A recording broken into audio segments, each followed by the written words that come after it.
अखिल भारतीय काँग्रेस कमिटीच्या अध्यक्षा आदरणीय सोनियाजी गांधी,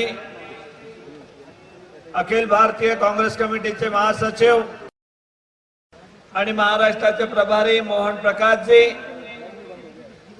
राज्याचे माजी मुख्यमंत्री सन्माननीय पृथ्वीराजजी चव्हाण साहेब, सर्व सन्माननीय काँग्रेस पक्षाचे उमेदवार, मोठ्या संख्येने उपस्थित असले माझे सर्व बांधव भगिनी आणि माझ्या सर्व युवक मित्र, सर्वप्रथम महाराष्ट्रामध्ये आणि औरंगाबाद नगरीमध्ये मराठवाड्यामध्ये आदरणीय सोनियाजी गांधी यांचा प्रदेश काँग्रेस कमिटीच्या वतीने आपल्या सर्वांच्या वतीने मी त्यांचं स्वागत करतो।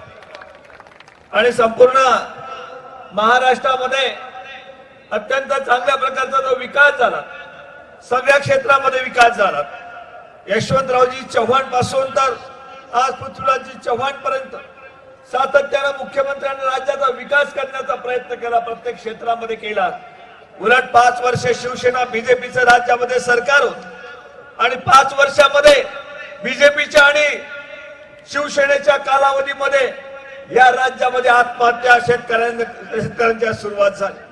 शेतकऱ्यांची पहिली आत्महत्या युतीच्या काळामध्ये झाली आणि त्यावेळेला मोठ्या संख्येने आत्महत्या झाल्यात, हे सर्व महाराष्ट्र पाहत होता।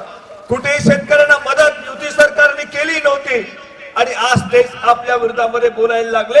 आज छत्रपती शिवाजी महाराजांचं नाव ते घ्यायला लागले, परंतु आपल्या सर्वांना माहित आहे की ज्यावेळेला जेम्स लेनचं प्रकरण निघालं, पुस्तकामध्ये छत्रपती शिवाजी महाराजांच्या संदर्भामध्ये अत्यंत वाईट घृणास्पद अशा प्रकारचं लिखाण करण्यात आलं होतं आणि त्यानंतर ज्यावेळेला बीजेपीला प्रतिक्रिया विचारल्या त्यावेळेला त्यांनी सांगितलं की विचारों की लढाई विचारों के साथ लढनी चाहिए।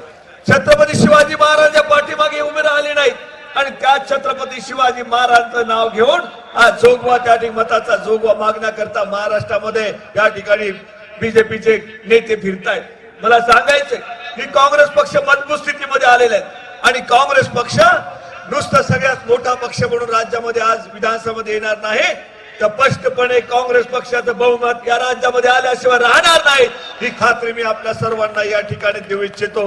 आणि औरंगाबाद शहर आणि औरंगाबाद जिल्हा असेल, मराठवाड्यातील सर्व काँग्रेस पक्षाच्या उमेदवारांना निवडून द्यावं अशा प्रकारचं आव्हान आपल्या सर्वांना करतो आणि ह्या निमित्ताचे माझे 2 शब्द संपवितो। धन्यवाद। जय हिंद, जय महाराष्ट्र।